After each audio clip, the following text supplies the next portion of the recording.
Hello students, welcome you all in Solanki classes. आज का हमारा टॉपिक है विस्कोसिटी। विस्कोसिटी को हम कैसे समझेंगे? देखो जब लिक्विड में एक लेयर दूसरी लेयर के ऊपर स्लाइड होती है तो दोनों लेयर के बीच में टेंजेंशियल फोर्सेस वर्क करते हैं और वो टेंजेंशियल फोर्सेस आपके इस तरह से डायरेक्टेड होते हैं कि वो उनके रिलेटिव मोशन का अपोज करें। ये जो आपके पास प्रॉपर्टी होती है ना लिक्विड की रिलेटिव मोशन को अपोज करने की, उसको हम विस्कोसिटी कहते हैं। वो चीज़ हमारी विस्कोसिटी कहलाती है। जैसे हमने यहाँ पे लिया, ये हमने ना कोई भी एक आपने रिवर का केस ले लिया। This is the bed of the river, ये हमारे पास है और हमने ये डिफरेंट लेयर्स लिक्विड की कंसीडर कर ली। यहाँ देखें ना तो सबसे जो नीचे वाली आपका ये वाला जो पोर्शन है ये एक सॉलिड पोर्शन होगा। इसके बिल्कुल ऊपर वाली जो लेयर होगी उसको इस सॉलिड की वजह से एक फ्रिक्शन फील होगा। वो जो फ्रिक्शन यहाँ आएगा वो उस लेयर के मोशन का अपोज करेगा। अगर हम उससे ऊपर वाली लेयर की बात करें तो वो लेयर अब आपके पास एक लिक्विड की लेयर के कॉन्टैक्ट में है, तो उसमें जो फ्रिक्शन लगेगी वो कंपैरेटिवली कम लगेगी, तो वो नीचे वाली लेयर के कंपैरेटिवली ज़्यादा वेलोसिटी से फ्लो कर सकती है। इसी तरह हम और ऊपर जाएं तो ये ऑलरेडी मोशन में है, तो ये इसके ऊपर कम फ्रिक्शन लगाएगी और उसकी वजह से इसकी वेलोसिटी इसके कंपैरेटिवली बढ़ जाएगी। तो इस तरह अगर हम ग्रेजुअली देखें ऊपर की तरफ हम परपेंडिकुलरली मूव करते चले जाएं तो हर एक लेयर की जो स्पीड है वो आपकी इंक्रीज होती चली जाएगी। तो हमने ये चीज़ देखी कि जो बिल्कुल यहाँ पे लेयर है, कहीं पे भी हमने एक पॉइंट मार्क किया और बिल्कुल जो इसके बेड ऑफ द रिवर के कांटेक्ट में है उसकी स्पीड आपकी क्या है, ऑलमोस्ट ज़ीरो है। ये एक एजम्पशन है, हम इसको न्यूमेरिकल्स में लेके चलते हैं कि यहाँ वाली इसकी लेयर की स्पीड कितनी है, ज़ीरो है। इससे ऊपर वाली जो लेयर है वो कंपेरेटिवली ज़्यादा स्पीड की होगी, इससे ऊपर और ज़्यादा स्पीड की होगी, इसके ऊपर और ज़्यादा। यहाँ पे स्पीड आपकी बढ़ती चली जाएगी इस तरह से, और जो सबसे ऊपर वाली लेयर होगी उसकी स्पीड सबसे ज़्यादा होगी। फ्रिक्शन वैसे ही लगेगा जैसे ये इसके ऊपर इधर फ्रिक्शन, ये इधर मूव कर रही है तो नीचे वाली लेयर इसके ऊपर इधर फ्रिक्शन लगाएगी। देखो जैसे हमने ये लेयर्स ले ली, ये लेयर इधर मूव कर रही है तो नीचे वाली इसको रोकने की कोशिश करेगी, इधर फ्रिक्शन लगाएगी। अब इसको ये लगेगा कि नीचे वाली लेयर पीछे छूट रही है तो ये इस पर इधर फ्रिक्शन लगाएगी। वही जो सॉलिड वाला कॉन्सेप्ट था हमारा, सेम यहाँ पे आएगा आपके पास। तो ये जो फ्रिक्शन यहाँ पे आपको मिल रहा है जिसकी वजह से हम देख रहे हैं कि हर एक लेयर की स्पीड आपकी ग्रेजुअली नीचे की तरफ जाते हुए डिक्रीज होती जा रही है, तो ये चीज़ हमारी क्या कहलाता है, विस्कस फोर्स कहलाता है। ये जो भी फ्रिक्शन यहाँ पे मिल रहा है ना हमें, ये हमारा कहलाता है विस्कस फोर्स या फोर्स ऑफ विस्कोसिटी। इसको हम फोर्स ऑफ विस्कोसिटी भी बोलते हैं। ठीक है, अब यहाँ देखो अगर हम यहाँ पे ले लेते हैं, हमने इस पॉइंट से कहीं पे भी एक रैंडम परपेंडिकुलर डायरेक्शन में हमने एक x डिस्टेंस पे एक लेयर ली जिसकी स्पीड है v, और इससे dx डिस्टेंस पे हमने दूसरी लेयर कंसीडर करी, इसकी स्पीड हो गई v प्लस dv। तो हमने ये चीज़ तो हमने पहले ही देख लिया कि अगर हम डिस्टेंस के साथ परपेंडिकुलरली ऊपर की तरफ जा रहे हैं तो हर एक लेयर की स्पीड आपकी इंक्रीज़ होती जा रही है। दैट मीन्स डिस्टेंस के साथ साथ एक स्पीड में चेंज आ रहा है। अगर हम इस स्पीड के चेंज को with respect to change in distance देखते हैं तो हमारे पास एक क्वांटिटी आती है dv/dx। ये जो क्वांटिटी हमारे पास मिलती है dv/dx, इसको हम बोलते हैं वेलोसिटी ग्रेडियंट।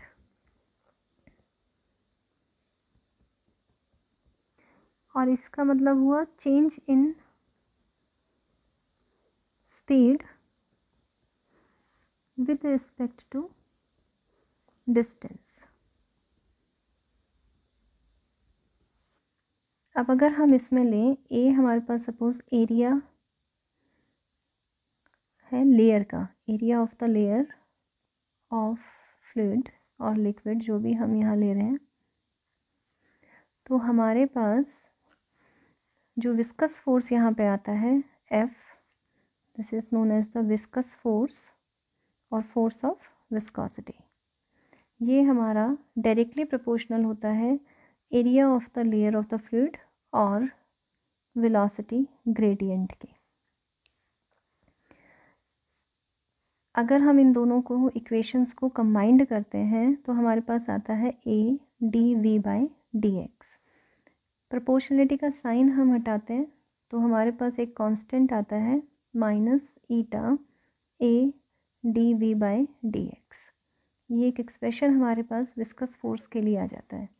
यहाँ पे माइनस साइन इंडिकेट करता है, नेगेटिव साइन ये इंडिकेट कर रहा है कि आपके पास जो फोर्स है shows that force is friction in nature, है ना। फ्रिक्शन फोर्स क्योंकि रिलेटिव मोशन का अपोज करेगा, फ्रिक्शन इन नेचर। और ईटा जो हमने यहाँ पे लिया है दिस सिंबल, इसको हम बनाते हैं जैसे एन बनाया और एन की एक लेग हमने स्ट्रेच कर दी, दिस इज कॉल्ड ईटा। तो ईटा जो हमारे पास सिंबल होता है इसको हम बोलते हैं coefficient of viscosity, coefficient of viscosity. ठीक है, फ्रिक्शन इन नेचर का मतलब भी यही है कि अपोजेस द रिलेटिव मोशन, ये भी ध्यान रखना है। और ईटा क्या है हमारा, कोफिशिएंट ऑफ विस्कोसिटी है। तो ये हमारे पास एक्सप्रेशन आ जाता है। अगर इस एक्सप्रेशन में हम यहाँ पे देखो, इसको हम फर्स्ट इक्वेशन ले लेते हैं। पहले हम यहाँ लेते हैं फ्रॉम इक्वेशन 1, अगर हम कहते हैं if a is equal to 1 and dV/dx that is also equal to 1, तो आपके पास यहाँ से ईटा किसके इक्वल आ जाएगा, मैग्नीट्यूड ऑफ f के equal. It means eta will be equal to f। तो कोफिशिएंट ऑफ विस्कोसिटी को हम यहाँ से डिफाइन कर सकते हैं। दैट मीन्स हम ये कहेंगे कि coefficient of viscosity of a liquid is defined as the viscous force acting, इसी से लेंगे, a कितना है आपका 1 है ना, तो acting per unit area of the layer having,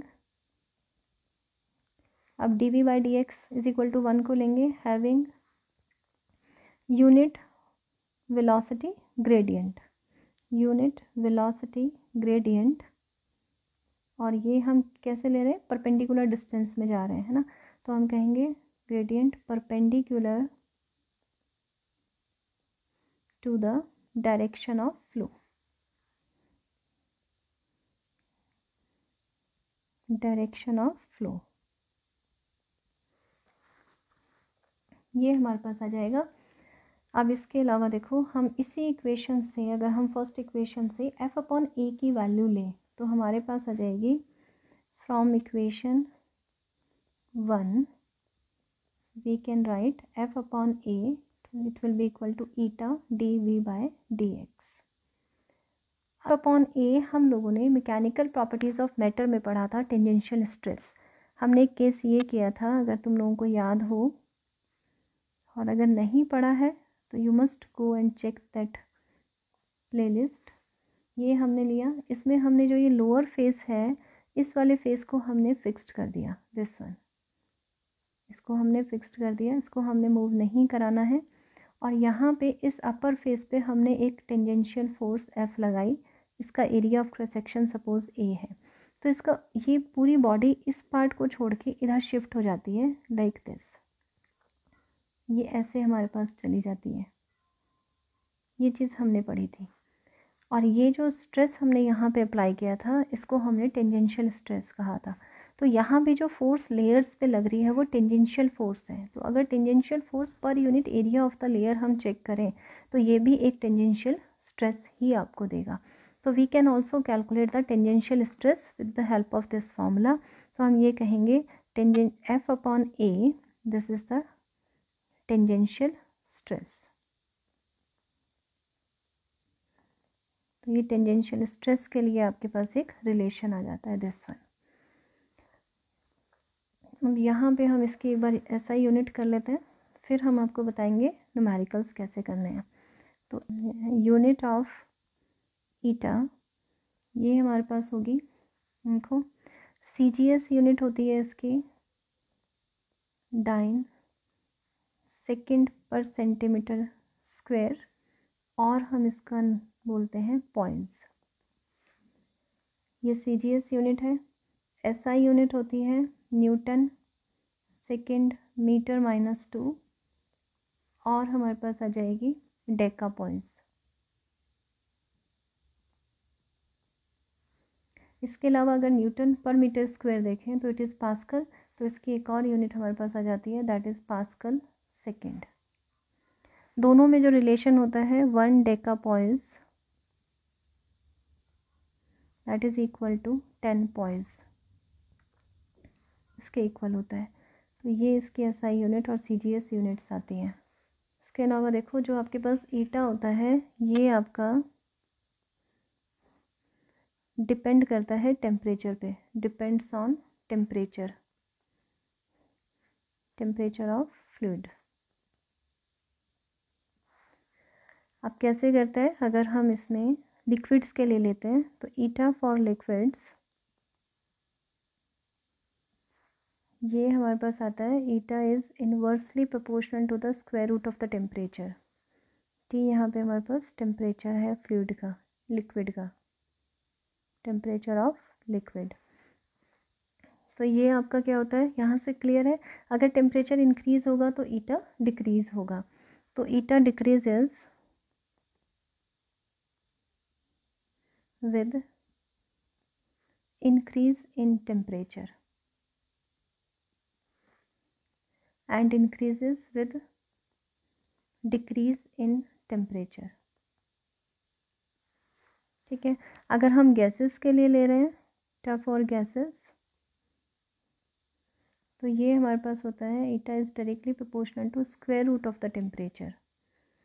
that means हम ये कहेंगे कि ईटा इंक्रीजेज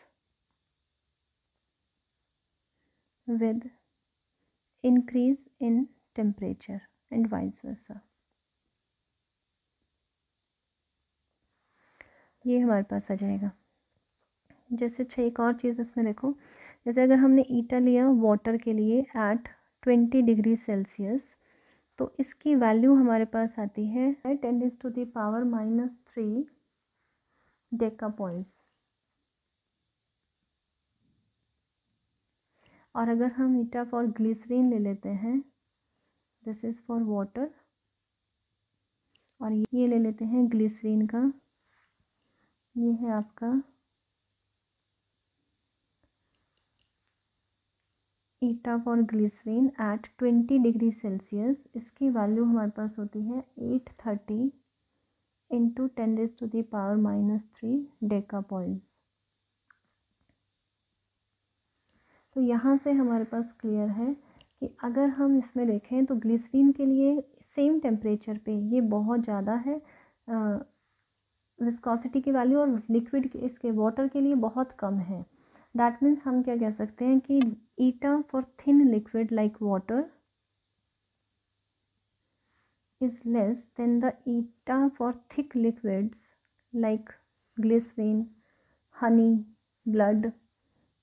thick liquids आपका क्या होता है, ज़्यादा होता है। तो यहाँ से हमारे पास ये कंक्लूजन आ जाता है, thick liquids are more viscous than thin liquids, thin liquids।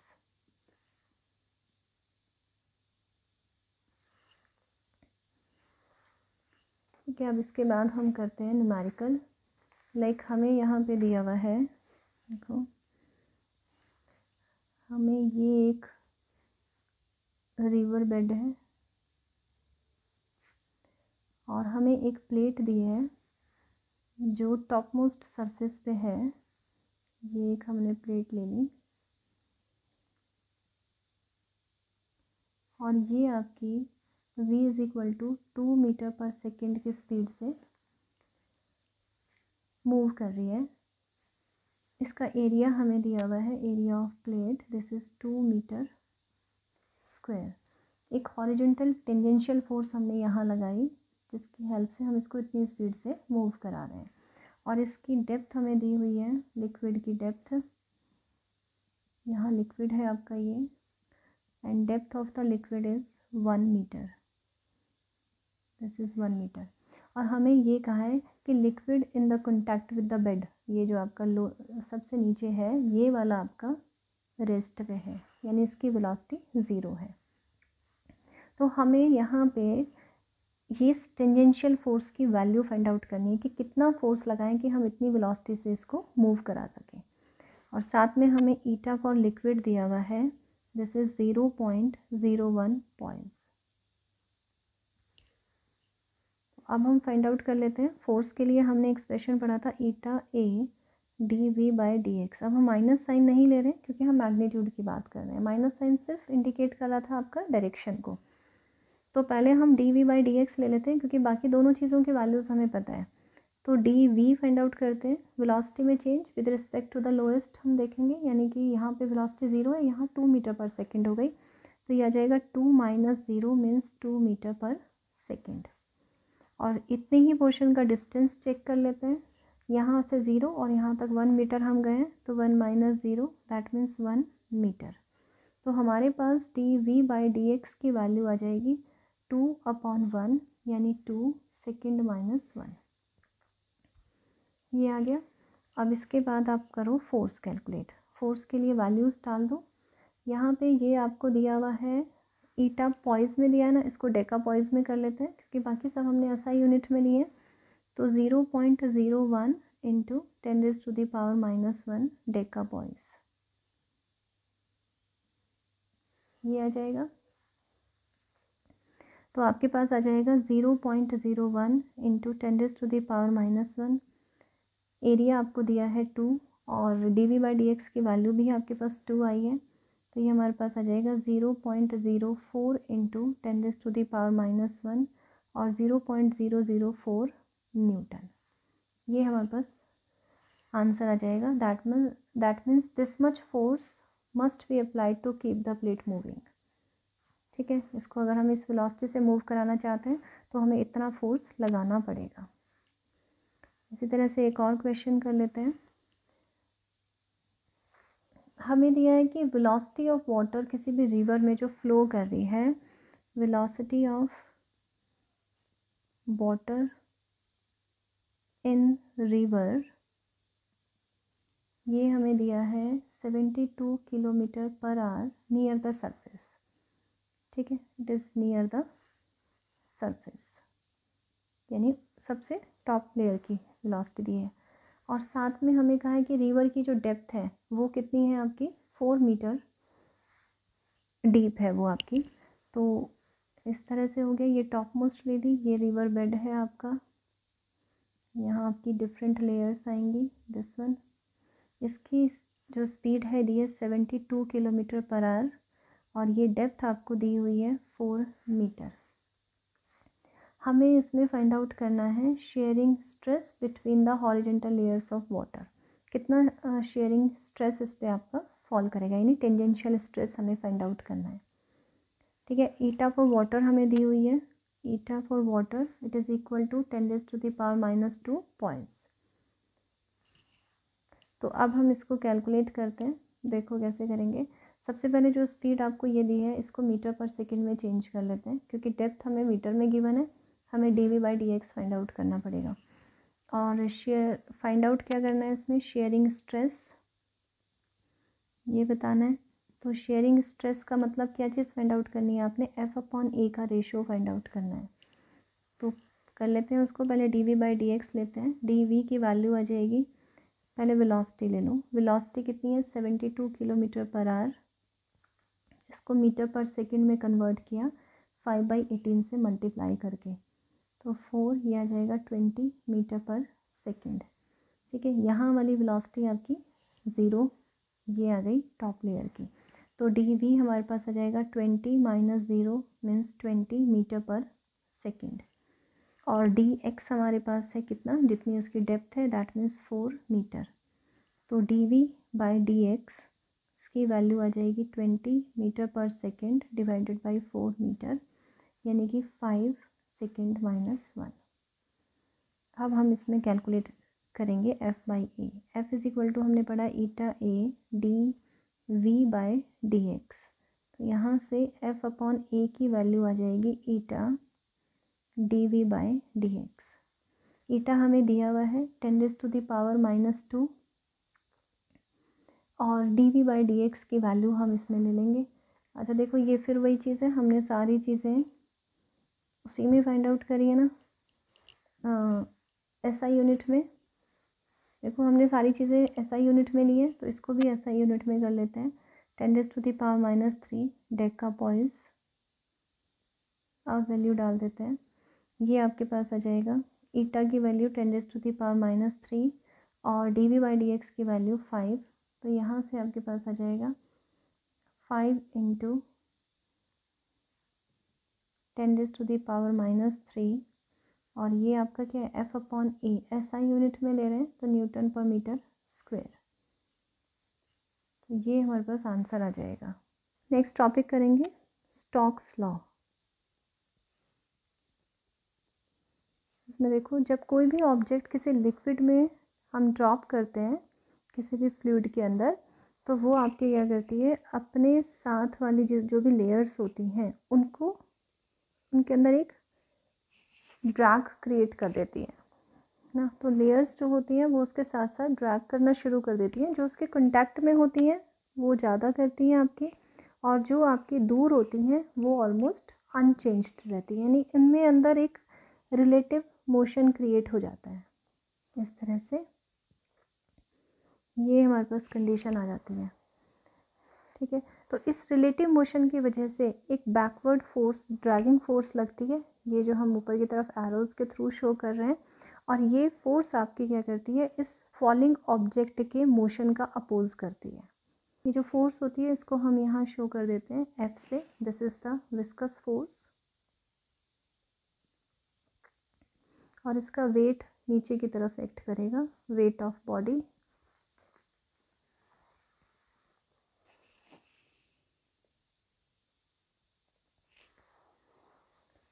अब इसमें देखो, ये जो फोर्स हमारे पास होती है ये कुछ फैक्टर्स पे डिपेंड करती है।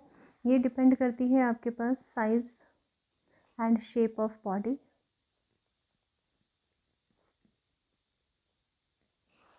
इसके अलावा ये आपका डिपेंड करेगी स्पीड ऑफ द बॉडी पे। जितनी ज़्यादा स्पीड होगी फॉलिंग ऑब्जेक्ट की, उतना ही ज़्यादा ये विस्कस फोर्स होता है, स्पीड ऑफ द बॉडी। और थर्ड ये आपकी coefficient of viscosity of the fluid, coefficient of viscosity of the fluid, जिसके अंदर हमने ऑब्जेक्ट को मूव करा रहे हैं, द फ्लूइड। तो अगर हम यहाँ लेते हैं आर, आपके पास रेडियस ऑफ ऑब्जेक्ट है, अगर हम स्फेरिकल ऑब्जेक्ट ले रहे हैं जैसे यहाँ पे, तो इसका रेडियस हमने यहाँ आर ले लिया, तो R is the radius of spherical body.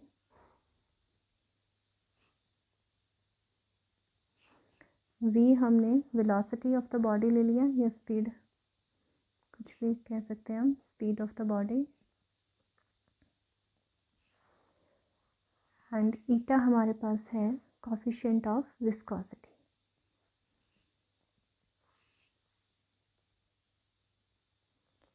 तो जो आपके पास यहाँ विस्कस फोर्स आता है ये इन तीनों के ऊपर डिपेंड करता है, आर पे भी, वी पे भी और ईटा पे भी। लेकिन हमें नहीं पता ये किन किन पावर्स पे करता है, तो इसका जो रिलेशन है उसको कैलकुलेट करने के लिए हम डायमेंशनल एनालिसिस को यूज़ करते हैं। हमने लिया कि ये ए पावर पे डिपेंड करता है, वी की बी पावर पे और ईटा की सी पावर पे डिपेंड करता है। तो हम लिख सकते हैं कि alpha is directly proportional to R raise to the power A, v raise to the power b, eta raise to the power c। तो प्रोपोर्शनलिटी का साइन हटाएंगे, there will be a constant k, ये हमारे पास expression आ जाएगा where k is the dimensionless constant. अब हम इसमें डायमेंशंस पुट करेंगे, दोनों साइड में कंपेयर कर लेंगे। तो फोर्स है, फोर्स की डायमेंशन हमारे पास होती है mlt-2। r है आपका रेडियस, रेडियस यानी लेंथ, इसकी डायमेंशन l। v हमारी स्पीड है, तो ये lt-1 पावर b। और ईटा की मैंने आप लोगों को बताई थी अभी, तो ये थी हमारी ml-1 t-1 power is c। अब दोनों तरफ हम इसमें m, l और t की पावर्स को कंपेयर कर लेते हैं। कंपेयर करते हैं तो हमारे पास m की पावर चेक करते हैं, m की पावर यहाँ से c है और यहाँ 1 है, तो c will be equal to 1। फिर हम लेते हैं l की पावर्स, l की पावर्स अगर हम कंबाइंड करें तो यहाँ a पावर है, ये b पावर आपकी ऐड हो जाएगी और यहाँ से माइनस c पावर। इसके बाद इधर पावर कितनी है 1, तो ये एक इक्वेशन आ जाएगी। अब हम t की पावर्स लेते हैं, t की पावर्स हम देखें तो हमारे पास यहाँ आती है -b और यहाँ से आती है -c और इधर हमारे पास कितनी है -2। तो इन तीनों इक्वेशन की हेल्प से हम a, b और c की वैल्यूज़ फाइंड आउट कर लेते हैं। तो यहाँ से हमारे पास देखें तो b + c आएगा 2, c हमारा 1 है तो b की वैल्यू 1 आ जाएगी, c तो हमें डायरेक्ट ही मिल गया है। अब a, c और b दोनों की वैल्यू हमें पता है, यहाँ पुट करते हैं, a आ जाएगा, दिस इज़ 1, ये भी 1 है, तो a भी हमारे पास कितना आ गया 1 आ गया। ये सारी वैल्यूज़ हम इस इक्वेशन में डाल देते हैं, तो यहाँ से आपके पास इक्वेशन 1 आ जाएगी, this is f is equal to k r v eta, ये आ जाएगा। और ये जो आपके पास k आता है यहाँ पे प्रोपोर्शनलिटी कांस्टेंट, इसकी वैल्यू हमारे पास आती है k इज़ इक्वल टू 6 पाई, ये हमें एक्सपेरिमेंटली मिलती है। तो हमारे पास फाइनल एक्सप्रेशन विस्कस फोर्स के लिए आता है 6 पाई r eta v। This is the expression for viscous force और यही हमारा स्टोक्स लॉ कहलाता है। अब हम इसमें करेंगे टर्मिनल वेलोसिटी।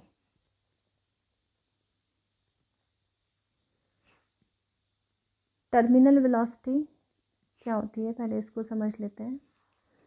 देखो, जब हम किसी भी बॉडी को किसी विस्कस फ्लूइड के अंदर ड्रॉप करते हैं तो ये पहले एक्सेलरेट होती है और उसके बाद इसका एक्सेलरेशन धीरे धीरे कम होकर ज़ीरो हो जाता है और फाइनली ये एक कांस्टेंट वेलोसिटी एक्वायर कर लेती है। एक्सेलरेशन ज़ीरो होने का मतलब नेट फोर्स उस पर ज़ीरो वर्क कर रहा है। तो जब उस पर नेट फोर्स ज़ीरो हो जाती है तो वो एक कांस्टेंट वेलोसिटी से मूव करती है, उसी कांस्टेंट वेलोसिटी को हम टर्मिनल वेलोसिटी कहते हैं। तो कौन उसमें जब नंबर ऑफ़ फोर्सेस आपके वर्क कर रहे हैं पहले वो चेक करेंगे, तभी हम उनकी इक्विलिब्रियम कंडीशन यानी नेट फोर्स ज़ीरो की कंडीशन लेंगे और वहीं से हम क्या करेंगे, टर्मिनल वेलोसिटी के लिए एक्सप्रेशन फाइंड आउट करेंगे। तो हम इसकी डेफिनेशन भी लिख लेते हैं, when a body is dropped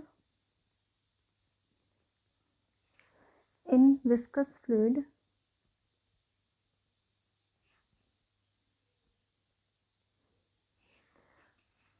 ये हमने ध्यान भी रखना है कि इट इज़ फर्स्ट एक्सेलरेटेड, इसी से हम ग्राफ भी प्लॉट करेंगे। It is first accelerated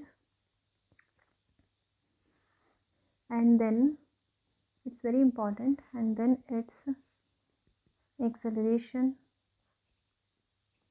becomes 0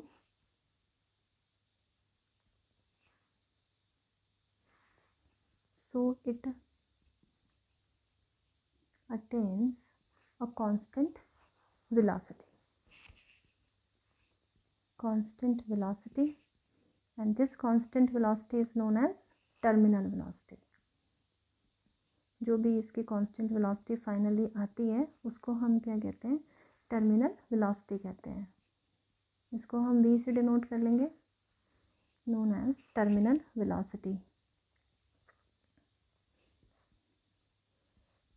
इसको हम v से डिनोट करेंगे। अगर हम इसमें चेक करें फोर्सेस कौन कौन से लगेंगे। ये हमने एक ऑब्जेक्ट ले ली, कोई भी एक ऑब्जेक्ट है स्फेरिकल शेप की जिसका रेडियस r है, इसको हमने किसी भी एक विस्कस फ्लूइड के अंदर ड्रॉप करा दिया।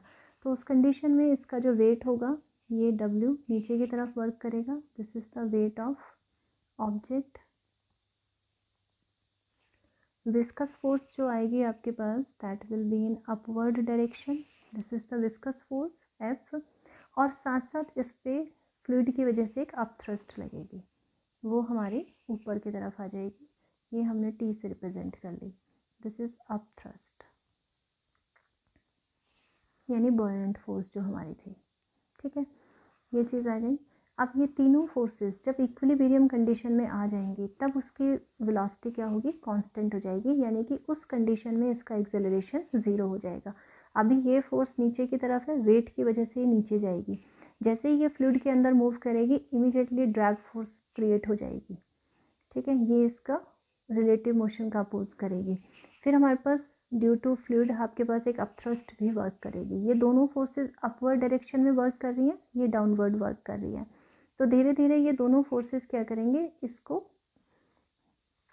काउंटर बैलेंस करना शुरू कर देंगे। मीन्स इन दोनों की वैल्यू धीरे धीरे इसके इक्वल हो जाएगी। जहाँ पे इक्वल होगी वहीं से ये आपके क्या होगा, एक कांस्टेंट वेलोसिटी से मूव करना शुरू कर देगा। तो ये हमारे पास कंडीशन आ जाएगी। हमने यहाँ लिया r, हमने ले लिया this is the radius of spherical body जो हम कंसीडर कर रहे हैं। रो b हमने density of the material of the body ले ली, density of the material of the body, उसको हमने रो b से डिनोट कर लिया। और हमने रो l लिया, डेंसिटी ऑफ लिक्विड, ईटा हमने कोफिशिएंट ऑफ विस्कोसिटी, ये भी हमने लिक्विड का लिया या फ्लूइड जो भी हम ले रहे हैं, coefficient of viscosity of liquid. अब हम इसमें लेंगे इन इक्विलिब्रियम कंडीशन जो टोटल आपका नेट डाउनवर्ड फोर्स जो होगा वो आपका नेट अपवर्ड फोर्स के इक्वल आ जाएगा, यानी W will be equal to F plus T। ये हमारे पास कंडीशन आ जाएगी। तो यहाँ से अगर हम F की वैल्यू लिखें it is W minus T। इसको हम फर्स्ट इक्वेशन ले लेते हैं और इन सब की सेपरेट वैल्यूज़ चेक करते हैं कितनी है। F हमारा क्या है, this is the viscous force, ये विस्कस फोर्स है जो हमने यहाँ पे शो किया है, दिस वन। और इसकी वैल्यू हमारे पास कितनी है, अभी हमने कैलकुलेट करी है, स्टोक्स लॉ से 6 पाई ईटा RV। और W हमारे पास है वेट ऑफ बॉडी, ये हमारे पास इक्वल होगा M इंटू जी के इक्वल। और M की वैल्यू अगर हम लें तो M हमारे पास कितना होगा यहाँ पे, वॉल्यूम इंटू डेंसिटी। तो वॉल्यूम और डेंसिटी कितनी है बॉडी की, रो B इंटू जी। इसके बाद हम लेंगे अपथ्रस्ट। अपथ्रस्ट हमारे पास होता है liquid displaced into density of liquid into G. तो वो हम लेंगे, लिक्विड डिस्प्लेस्ड वो टोटली इमर्ज्ड है तो अपने वॉल्यूम के इक्वल ही हटाएगी। तो volume of body into rho L into G. यहाँ पे हम लिख लेंगे where V is the volume of body. अब देखो ये सारी वैल्यूज़ हम फर्स्ट में डाल देते हैं। तो इक्वेशन 1 हमारे पास चली जाएगी 6 pi eta RV is equal to V rho BG minus V rho LG। ये आ जाएगा 6 pi eta RV that is equal to V rho B minus rho L into G. यहाँ पे अब देखो यहाँ से अब हमें V की वैल्यू फाइंड आउट करनी है। तो V इज इक्वल टू हमारे पास आ जाएगा V rho B minus rho L into g divided by 6 pi eta R। V क्या है, वॉल्यूम ऑफ बॉडी। तो वॉल्यूम ऑफ बॉडी हमारे पास स्फेरिकल दी है तो स्फेयर का वॉल्यूम हम लेंगे 4/3 पाई R क्यूब। वो वैल्यू हम यहाँ डाल देंगे। दिस इज़ 4/r³ इंटू आपके पास आएगा rho B minus rho L into G over 6π∗r into V. यहाँ से जब आप इसको सिंप्लीफाई करेंगे तो ये आपके पास बन जाएगा 2/9 r² rho B minus rho L into G. ये आपके पास एक एक्सप्रेशन आ जाएगा टर्मिनल वेलोसिटी के लिए। This is the expression for terminal velocity. ठीक है, और यहाँ से अगर हम देखें ये v is directly proportional to r² means terminal velocity of a body of bigger radius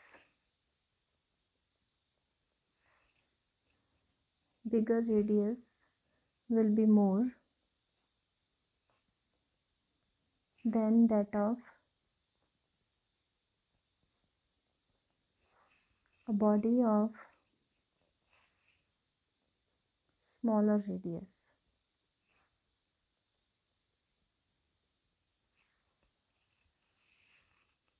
In the same fluid. इसी तरह हम यहाँ लेंगे v is inversely proportional to eta, that means v यानी terminal velocity attained by a body through a more viscous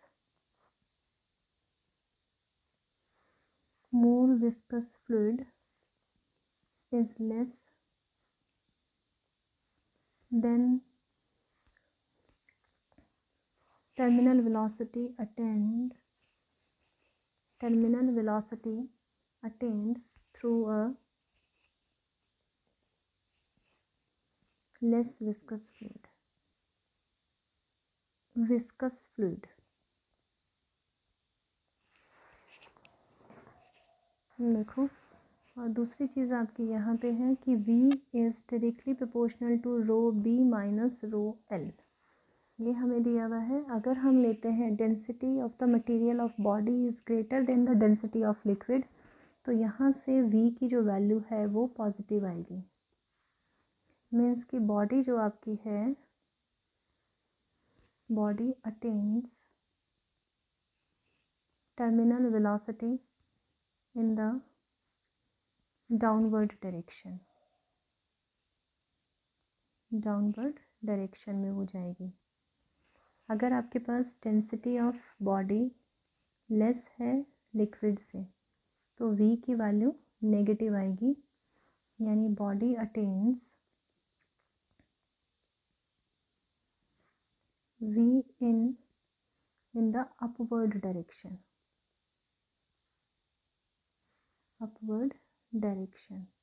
इसका example जैसे air bubble in water that goes upward. Air bubble in water goes upward. अगर हम एक graph plot करें in between time और velocity के बीच में, this is the terminal velocity in metre पर सेकेंड, तो ये हमारे पास आती है इस तरह से। दैट मीन्स जो हमने स्टार्टिंग में ये लाइन पढ़ी थी ना कि जब हम किसी भी बॉडी को विस्कस फ्लूइड के अंदर ड्रॉप करते हैं तो वो पहले एक्सेलरेटेड होती है, यानी उसकी वेलोसिटी टाइम के साथ साथ इंक्रीज़ होती है। फिर उसका एक्सेलरेशन ज़ीरो हो जाता है और वो एक कांस्टेंट वेलोसिटी एक्वायर कर लेती है। तो this is the constant velocity. ये उसकी कांस्टेंट वेलोसिटी यानी कि टर्मिनल वेलोसिटी होगी। This is terminal velocity. तो ये हमारे पास इस तरह टर्मिनल वेलोसिटी का पूरा कॉन्सेप्ट आ जाता है। जैसे अगर हम एक क्वेश्चन इसके ऊपर बेस्ड करें तो हमें दिया हुआ है कि एक एयर बबल है जिसका रेडियस आपको दिया है 1 मिलीमीटर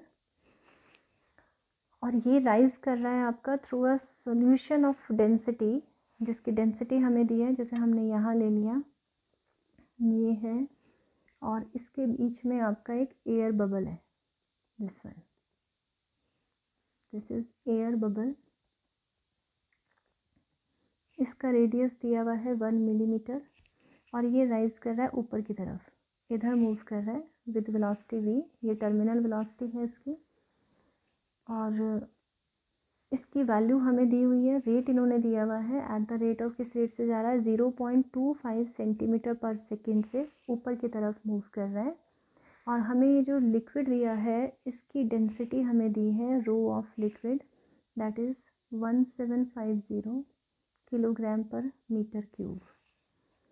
ठीक है, हमें फाइंड आउट करना है इसमें ईटा, ये फाइंड आउट करना है, और हमें कहा है density of air is negligible, यानी बॉडी की जो डेंसिटी है वो हमें ज़ीरो है। ठीक है, because as density of air is negligible. अब हमें फाइंड आउट करना है इसमें ईटा। तो हमने v के लिए एक्सप्रेशन पढ़ा था अभी, v इज इक्वल टू हमारे पास आया था 2/9 r² eta rho B minus rho L into G. G की वैल्यू हम 9.8 लेंगे। ठीक है, जी इज इक्वल टू हम लेंगे 9.8 मीटर पर सेकेंड स्क्वायर। वैल्यूज़ डालते हैं इसमें, जैसे हमें v दिया है 2.25 सेंटीमीटर पर सेकेंड में, तो इसको मीटर में चेंज कर लेंगे, ये जाएगा 0.25। अच्छा, ये ऊपर की तरफ है ना, तो इसकी वैल्यू नेगेटिव आएगी, तो हम लिखेंगे माइनस इतने 10⁻⁻² मीटर पर सेकेंड। अभी बताया ना, अगर कोई चीज़ ऊपर की तरफ जा रही है तो उसकी वैल्यू नेगेटिव होगी। तो ये आ जाएगा आपका 2/9। आर हमें कितना दिया है, 1 मिलीमीटर है, तो उसको चेंज करो, it is 1 × 10⁻³ square. 1 millimetre is equal to 10⁻³ metre, इससे हमने कन्वर्ट कर लिया। इसके अलावा हमें ईटा फाइंड आउट करना है, और हमें डेंसिटीज़ का डिफरेंस, यानी रो बी तो हमें ज़ीरो दिया हुआ है, तो इसकी आ जाएगी -1750, और जी की वैल्यू 9.8। ये माइनस और ये माइनस कैंसिल हो जाएंगे, और यहाँ से अगर हम ईटा की वैल्यू लिखें तो it is 2 × 10⁻⁻6 × 1750 × 9.8 the whole divided by 9 × 0.25 × 10⁻⁻2। और ईटा हमारे पास सॉल्व होके आ जाता है, इट इज़ 1.52 डेकापॉइज। यहाँ से आपके पास जो भी वैल्यू आएगी ना, वो आपके पास डेकापॉइज में आएगी, क्योंकि आपके पास सारी वैल्यूज़ एसआई यूनिट में है। तो इसको अगर हमें पॉइज में लिखना है तो हम लिखेंगे 15.2 पॉइज। ये हमारे पास इसका आंसर आ जाएगा। वैल्यू से ही पता लग रहा है कि बहुत ज़्यादा विस्कस फ्लूइड है। ठीक है, तो इस तरह से हम इसके न्यूमेरिकल्स करते हैं। So this is all about today's lecture. I hope you liked it. If you like it, then share it with your friends and don't forget to subscribe my channel. We will meet again in the next video with new topic. Till then, bye and take care. Happy learning.